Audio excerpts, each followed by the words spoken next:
മണ്ണു നീക്കാൻ ജങ്കാർ ഫെറി കൊണ്ടുവരുന്നതാണ് ഉചിതമെന്ന് retired major general M Indrabalan റിപ്പോർട്ടറിനോട് പറഞ്ഞു. ഷിരൂരിൽ അവലോകന യോഗം ചേർന്ന് രക്ഷാപ്രവർത്തനത്തിന്റെ ഇതുവരെയുള്ള പുരോഗതി വിലയിരുത്തിയിട്ടുണ്ട്. വിവരങ്ങളുമായി ഞങ്ങളുടെ പ്രതിനിധികൾ ദീപക് മലയമ്മയും മുബഷിർ പി അക്ബറും അർജുൻ കല്യാണും നമുക്കൊപ്പം തത്സമയം ചേരുന്നുണ്ട്. നമുക്ക് ആദ്യം മുബഷിറിലേക്ക് പോകാം. മുബഷിർ, ഇപ്പോൾ ഡൈവിംഗ് ദുഷ്കരമായ മേഖലയിലാണ് കേന്ദ്രീകരിച്ചിരിക്കുന്നത്. ഇപ്പോഴത്തെ രക്ഷാപ്രവർത്തന ദൗത്യം എങ്ങനെയാണ്?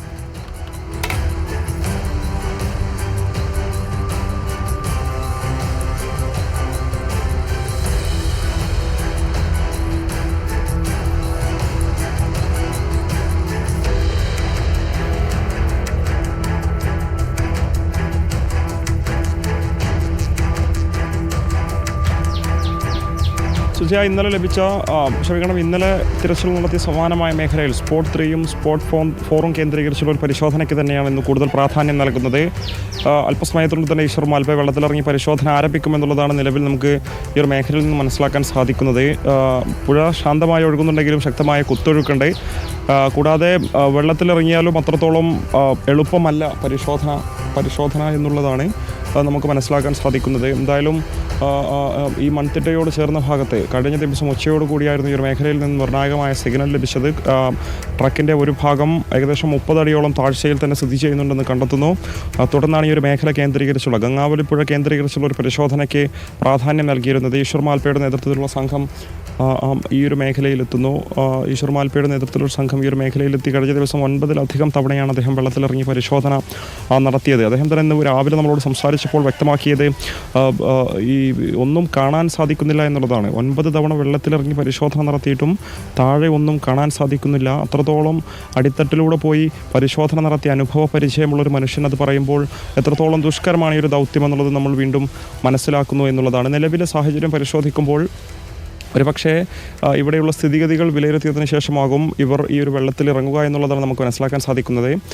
നേരത്തെ ഞാൻ സൂചിപ്പിച്ചതുപോലെ തന്നെ ഉന്നതതല യോഗങ്ങളിലൊക്കെ തീരുമാനിച്ചത് പ്രകാരമുള്ള സംവിധാനങ്ങൾ, ഉപകരണങ്ങൾ ഇവിടെ എത്തിക്കാത്തതുകൊണ്ട് രക്ഷാദൗത്യത്തും വലിയ തിരിച്ചടി നേരിടുന്നുണ്ട്. അവർക്ക് വെള്ളത്തിലിറങ്ങുന്നതിന് വേണ്ടി മനുഷ്യനിർമ്മിതമായ അത്തരത്തിലുള്ള നേരത്തെ പറഞ്ഞതുപോലെ മുള പോലെയുള്ള സംവിധാനങ്ങൾ ഘടിപ്പിച്ച് അതിലേക്ക് വടം കെട്ടി അവർ നിർമ്മിച്ചൊരു താൽക്കാലിക പ്ലാറ്റ്ഫോമിൽ മാത്രം പിടിച്ചുകൊണ്ടാണ് വെള്ളത്തിലേക്ക് ഇറക്കുന്നത്. അത് അത്രത്തോളം സുരക്ഷിതമല്ല എന്നുള്ളതാണ് നമ്മൾ മനസ്സിലാക്കേണ്ടത്. എന്തായാലും ഇപ്പോൾ ഈ ഒരു സിഗ്നൽ കണ്ടെത്തിയ സ്പോട്ട് 4യിലുള്ള തിരച്ചിലിന് തന്നെയാണ് ഇവർ തയ്യാറാകുന്നത്. ഈ നിലയിലുള്ള നിർദ്ദേശങ്ങളൊക്കെ തന്നെ നാവികസേനയിൽ നിന്ന് ലഭിച്ചിട്ടുണ്ട്. നമ്മുടെ വീഡിയോ ജേർണലിസ്റ്റ് സുബൈർ ഫൈസിയുടെ ദൃശ്യങ്ങളിൽ ഇപ്പോൾ നമ്മൾ NDRF സംഘത്തിൻ്റെ ഒരു ബോട്ടാണ് കാണുന്നത്. അതിന് ചുറ്റും റോന്ത് ചുറ്റുന്നുണ്ട്. തൊട്ടു പിന്നാലെ ഈശ്വർ മാൽപ്പയുടെ നേതൃത്വത്തിലുള്ള സംഘമുണ്ട്. അതോടൊപ്പം തന്നെ നാവികസേനയുടെ വിഭാഗവും. അങ്ങനെ മൊത്തം 6 ബോട്ടുകളാണ് ഈ ഒരു മേഖലയിൽ നിലയുറപ്പിച്ചിരിക്കുന്നത്. അവരുടെ നിലവിൽ അവർക്ക് ലഭ്യമായിട്ടുള്ള എല്ലാ സംവിധാനങ്ങളും അവർ ഉറപ്പുവരുത്തിയിട്ടുണ്ട്. എങ്കിലും ഇന്നലെ നമ്മൾ കണ്ടതാണ് ഒരു തവണ രക്ഷാപ്രവർത്തനത്തിൽ ഇടയിൽ അപകടം സംഭവിക്കുന്നത്. വളരെ ഭീതിയോടെ നമ്മളത് നോക്കിക്കണ്ടു. 100 മീറ്ററോളം കുത്തിയൊലിച്ച് ഈശ്വർ മാൽപ്പെ ഒഴുകി പോകുന്നുണ്ടായിരുന്നു. പിന്നീട് നാവികസേന അദ്ദേഹത്തെ രക്ഷപ്പെടുത്തി എന്നുള്ളതാണ്. അത്രത്തോളം ദുഷ്കരമായതുകൊണ്ട് തന്നെ എളുപ്പത്തിൽ വെള്ളത്തിലിറങ്ങിയുള്ള ഒരു പരിശോധന സാധ്യമല്ല എന്നുള്ളതാണ്. എന്തായാലും സുജയ, ഈ മേഖലയിലുള്ള പരിശോധന നിലവിൽ പുരോഗമിക്കുകയാണ്. ഇനി ഒരുപക്ഷെ വെള്ളത്തിൽ ഇറങ്ങുകയാണെങ്കിൽ അതിൻ്റെ ഒരു സാഹചര്യം നമ്മൾ പരിശോധിക്കുമ്പോൾ നമുക്കറിയാം നിലവിൽ കണ്ടെത്തിയിട്ടുള്ള ഈ ലോറിയുടെ ഭാഗം അത് ചെളിയും മറ്റവശിഷ്ടങ്ങളും അടിഞ്ഞുകൂടിയതിനാൽ ആ ഒരു മേഖലയിലേക്ക് എത്തപ്പെടലും അത്രത്തോളം ദുസ്സഹമാണ് എന്നുള്ളതാണ്. പുഴയിലെയും ബോട്ടുകളിലെയും അതുപോലെ തന്നെ പുഴയിലെ മൺതിട്ടയിലേക്കും കരയിലേക്കും ഒരു വടം പോലെയുള്ള സംവിധാനം വലിച്ചുകെട്ടി തയ്യാറാക്കിയ പ്ലാറ്റ്ഫോമാണിത്. ആ ഒരു പ്ലാറ്റ്ഫോമിലേക്ക് പുഴയിൽ മുള കുത്തിയുറപ്പിച്ച ശേഷം വടം കെട്ടി ആഴത്തിലേക്ക് ഇറങ്ങാനായിരുന്നു കഴിഞ്ഞ ദിവസങ്ങളിലൊക്കെ ശ്രമിച്ചിരുന്നത് ഈശ്വർ മാൽപ്പെ. അതിനിടയിൽ അപകടത്തിൽപ്പെടുന്നൊരു സാഹചര്യം ഉൾപ്പെടെ ഉണ്ടായി. എന്തായാലും ഇന്നും സമാനമായ രീതിയിലുള്ള പ്രവർത്തനങ്ങൾ തന്നെയാണ് അവർ ഇവിടെ നടത്തിക്കൊണ്ടിരിക്കുന്നത്. താഴ്ഭാഗത്തൊന്നും തന്നെ കാണാൻ സാധിക്കുന്നില്ല എന്നുള്ളതാണ് കടലിലൊക്കെ തന്നെ ഇറങ്ങി രക്ഷാപ്രവർത്തനം നടത്തിയിട്ടുള്ള ഈശ്വർ മാൽപ്പെ തന്നെ വ്യക്തമാക്കുന്നത്. അപ്പോൾ എത്രത്തോളം ശക്തമാണ് താഴെയുള്ള കുത്തൊഴുക്ക് എന്നുള്ളത് നമ്മൾ മനസ്സിലാക്കേണ്ടതുണ്ട്.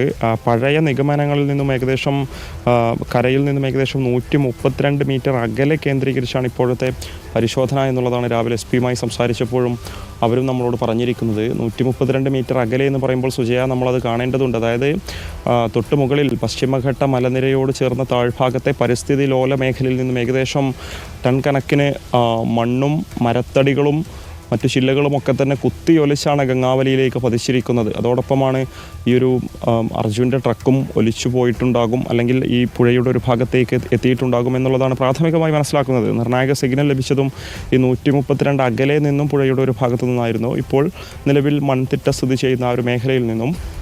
അതോടൊപ്പം നമ്മൾ മനസ്സിലാക്കേണ്ടത് കുത്തൊഴുക്കൊരു ഭാഗത്ത് വലിയ വെല്ലുവിളിയായി നിൽക്കുമ്പോൾ നേരത്തെ ഞാൻ സൂചിപ്പിച്ചതുപോലെ ആ മലനിരയിൽ നിന്നും ഒലിച്ചു വന്ന മണ്ണും മറ്റവശിഷ്ടങ്ങളും മരത്തടികളും ഇലക്ട്രിക് കമ്പികളും ഇലക്ട്രിക് പോസ്റ്റുകൾ ഉൾപ്പെടെ ഈ നിലവിൽ കണ്ടെത്തിയ ലോറിയുടെ ഒരു ഭാഗത്തിന് മുകളിൽ സ്ഥിതി ചെയ്യുന്നുണ്ടെന്നാണ് മനസ്സിലാക്കുന്നത്. ചെളിയും മണ്ണും അടിഞ്ഞുകൂടിയതിനാൽ അവയൊക്കെ തന്നെ വകഞ്ഞു മാറ്റി പുഴയിൽ ഇറങ്ങി തന്നെ മാറ്റിയതിനു ശേഷം മാത്രമേ ആ ലോറിയുടെ ക്യാബിൻ ഭാഗത്തേക്ക്, ട്രക്കിൻ്റെ ക്യാബിൻ ഭാഗത്തേക്ക് എത്താൻ സാധിക്കൂ. അത് അത്രത്തോളം എളുപ്പമല്ല. അതിനുവേണ്ടി തന്നെയായിരുന്നു ഇത്തരത്തിലുള്ള സംവിധാനങ്ങൾ കേരളം ആവശ്യപ്പെട്ടിരുന്നത്. മന്ത്രി റിയാസിൻ്റെ നേതൃത്വത്തിൽ ചേർന്ന യോഗത്തിൽ അത് ആവശ്യമായി തന്നെ ഉന്നയിച്ചിരുന്നത്. എന്നാൽ അവയൊന്നും തന്നെ ഇവിടെ എത്തിച്ചില്ല. എന്താണ് അവിടെ സംഭവിച്ചത് എന്നുള്ളത് സാങ്കേതിക കാരണങ്ങളൊക്കെ തന്നെയാണ് ഇവർ ചൂണ്ടിക്കാണിക്കുന്നത്. ഒരു പക്ഷേ ഫ്ലോട്ടിംഗ് പ്ലാറ്റ്ഫോം എന്ന് പറയുന്ന പാൻറ്റൂൺ സംവിധാനം ഗോവയിൽ നിന്നും ഇവിടെ എത്തിച്ചിരുന്നെങ്കിൽ ഇതൊന്നുകൂടെ സുഗമമായേനെ എന്നുള്ളതാണ്. ഈശ്വർ മാൽപ്പയുമായി സംസാരിക്കുമ്പോഴും അത് തന്നെയാണ് അദ്ദേഹം പറയുന്നത്.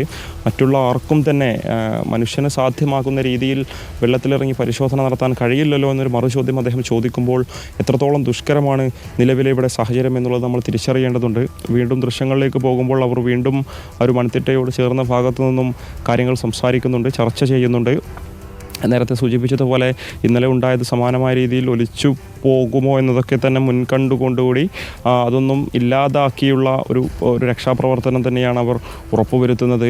അതൊരു പക്ഷേ സമയമെടുത്തിട്ടാണെങ്കിലും അങ്ങനെ ചെയ്താൽ മാത്രമേ സുജയ അത് അത്രത്തോളം സുരക്ഷിതമാകൂ എന്നുള്ളതാണ്. കാരണം ഇവിടെ അകപ്പെട്ടിരിക്കുന്ന അല്ലെങ്കിൽ ഇവിടെ കണ്ടെത്തിയെന്ന് പറയുന്ന ആ ട്രക്ക് അത് സ്ഥിരീകരിക്കുന്നതിന് വേണ്ടി അതുമായി ബന്ധപ്പെട്ട് കൂടുതൽ വിവരങ്ങൾ ശേഖരിക്കുന്നതിന് വേണ്ടി